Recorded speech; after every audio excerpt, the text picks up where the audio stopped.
Doctor তুষার কান্তি Ghosh, Ghosh ENT foundation, Salt Lake, Kolkata, তার director. আজকে কতগুলো কথা আমি বলবো স্নোরিং নিয়ে। মেনলি বড়দের স্নোরিং নিয়ে আপনারা তো সবাই জানেন, নাক ডাকায় অসহ্য, এই ঘুমোতে পারছি না, এই ঘুমোতে পারছি না, মিসেস কমপ্লেন করছে হাজব্যান্ডের জন্য ঘুম আসছে না, হাজব্যান্ড কমপ্লেন করছে মিসেস জন্য ঘুম আসছে না। তো আছেই। আজকে আমি বলবো একটা ডিফারেন্ট, বাচ্চাদের নাক ডাকা। Very interesting. বাবা মা তাকিয়ে আছে, বাচ্চার প্রচন্ড নাক ডাকছে, থেমে আছে। তো বড়দের ক্ষেত্রে তো নাক ডাকা হতেই পারে, কিন্তু ভাবুন বাচ্চাদের স্নোরিং। তো বাচ্চাদের স্নোরিং মানে কিন্তু সেটা সিম্পল স্নোরিং অনেক সময় হয় না, সেটা কিন্তু অবস্ট্রাকটিভ স্লিপ অ্যাপনিয়া, সেটা কিন্তু মারাত্মক ক্ষতি হচ্ছে। সকালে বাচ্চা ঘুম থেকে উঠতে পারে না ঠিক মতো, বাচ্চা সারা রাত ছটফট করে, কেউ বেডে ইউরিন করে দিচ্ছে, পড়াশোনায় অমনোযোগী, কষ্ট পায়, বিভিন্ন রকম কানে ব্যথা হয়, সর্দি, হাঁ করে থাকে, দাঁত উঁচু, এগুলো কিন্তু সব কিন্তু আপনার এই প্রবলেমগুলো সব কিন্তু বাচ্চাদের স্নোরিং সংক্রান্ত।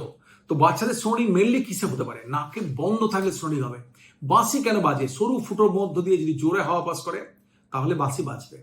তো বেসিক্যালি কি হচ্ছে, বাচ্চাদের নাকেও কোনো না কোনো অবস্ট্রাকশন হতে হবে, তবে তো তার স্নোরিং হচ্ছে। আপনার কতগুলো স্নোরিং এর আমি ভিডিও দেখাবো, কিভাবে স্নোরিং হয় এবং তার ট্রিটমেন্ট কিভাবে হয় সেটা দেখাবো। কি কি কারণে বাচ্চাদের, প্রথমত বাচ্চাদের এই স্নোরিং গুলো হয়। অ্যাডিনয়েড একটা মেজর কারণ।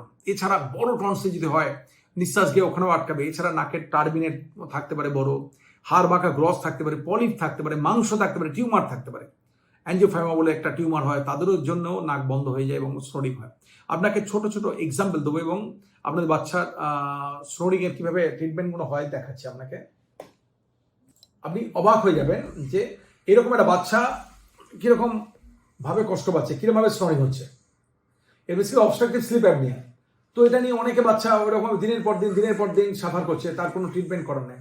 কিন্তু আপনি যদি প্রপারলি ট্রিটমেন্ট করেন, তার কিন্তু রেজাল্ট আপনি এরকম পাবেন, নিশ্চিন্ত ঘুম, বাবা মায়ের টেনশন চলে গেল।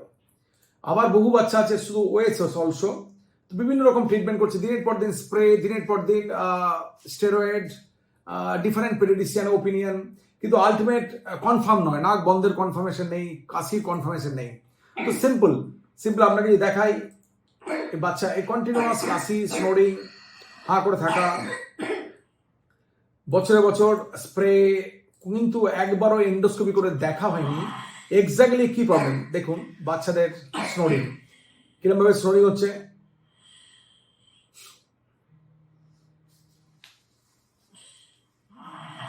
বাচ্চাদের স্নোরিং হচ্ছে, সেই বাচ্চারা যখন ট্রিটমেন্ট করা হবে এরকম নিশ্চিন্ত ঘুম, নো স্নোরিং। আবার দেখুন এরকম, আবার দেখুন এরকম হয়, বাড়িতে চুপচাপ এখানে বসে আছে, একটা স্নোরিং হচ্ছে, একদম সাউন্ড ক্রিয়েট করছে। বেসিক্যালি এগুলো সবই কিন্তু ট্রিটেবল। আমরা ইগনোর করি, আমরা জানি না, আমরা অজান্তে আমরা কি করি, স্প্রে মারি, ইনহেলার দিই, দিনের পর দিন স্টেরয়েড খাওয়াই, কাশির ওষুধ খাওয়াই, কিন্তু এক্স্যাক্ট ডায়াগনোসিস হয়নি। তো এক্স্যাক্টলি যদি ডায়াগনোসিস হতো তাহলে তার ট্রিটমেন্ট ইজ ভেরি সিম্পল। আপনি যদি একটা এক্সাম্পল দিই, আপনি একটা বাচ্চা দেখুন,